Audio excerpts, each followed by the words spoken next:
It's like a chocolate almost. Now let's make the ganache.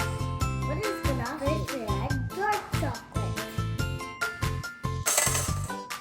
Now we add hot heavy cream.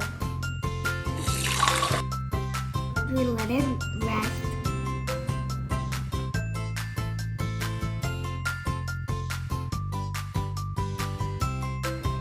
It should look like this. Now we make the coffee mixer. Now add cocoa powder. Let's put it all together. We put the cookie in the coffee.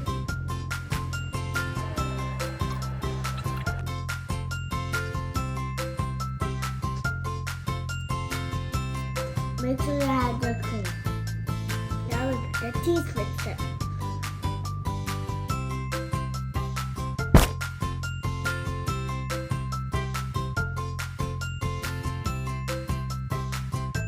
Now add the cloves.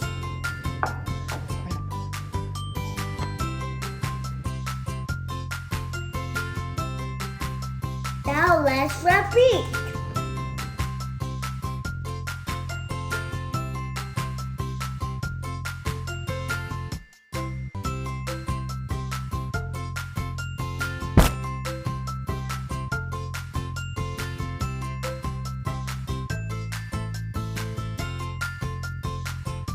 We put the cake for 4 hours in the fridge. Now it happens 4 hours. We put the cocoa bottle in the cake.